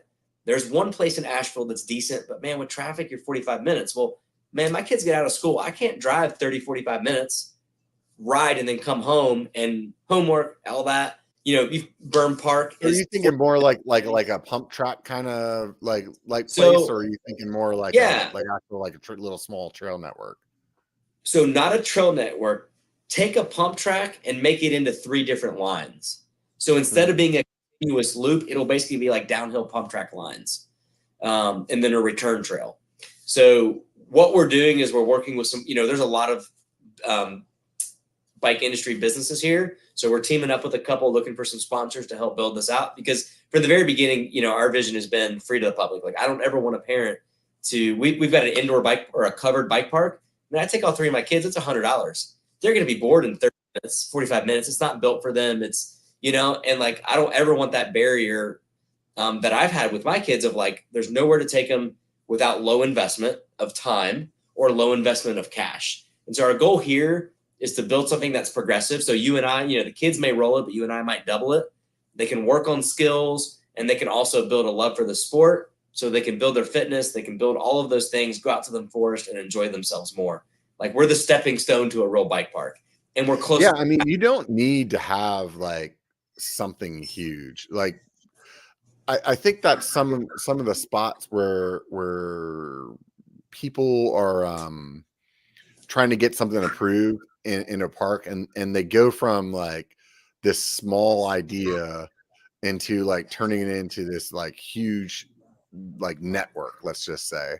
And I know myself, as well as like what I've seen here in my local area. For instance, there was a spot on a state park that wasn't sanctioned that a bunch of people made these, like, maybe there was like 5 or 6 different lines that were all maybe at most 100 yards long that went into a jump or something like that. But there was hundreds of kids in every week riding this stuff. Yeah. And realistically, it wasn't much bigger than maybe like if you put 4 basketball courts together or something like right. that. It doesn't take much, man. But it was enough that, I mean, there was guys out there that were in their 30s and 40s doing the same thing. And it's like, Right. I think that that's the stuff that really, like, you could make a 150-foot long little technical line with some rocks in it that takes you, you know, through 2 minutes to pedal back up to the top, but you can do it over and over again. And if it's right in your backyard, it's something to do. Like, I know when I was a kid, we would do that. I mean, we would ride down to the school that we knew there was a little booter that we could hit next to the stairs, and then on the backside of the school there was another little, like, something you could jump off of that was kind of like a tabletop or something, you know. And it was like we would ride around that school maybe and hitting those like 3 or 4 features that were there for like an hour, and then maybe we would ride somewhere else and do something else. But like, you really don't need this huge, like, expansive thing. And it also doesn't need to be these, like, oh, it has to have, you know, big tables with, you know, 4-foot gaps in between it. It's like, no, man, just build something that people are actually going to use. You know what I mean? Exactly. Yeah. And that, you know, what we're number one, we're trying to meet that need, like, here, because it's hard to complain about the riding here, but that is a complaint, right? It's just, there's no investment from our local municipality in any aspect. No county trails, nothing. There's one bike park in town, which is not really a bike park. And it's, you know, it's got some dirt jumps, but it's like, it's not, you know, it's not even, my kids don't have fun there, you know, like, nobody really wants to go there.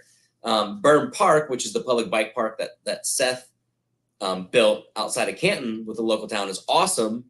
But again, it's, you know, it's 45 minutes away if traffic's not terrible. It's amazing. And I took my kids there, and like the rollers and the berms, and like, you know, usually when I take them in the forest, they're like, you know, they're not ready to come back, right? Like, oh my gosh, that's a lot of climbing. We're at Burn Park, and they're like, can we come back tomorrow?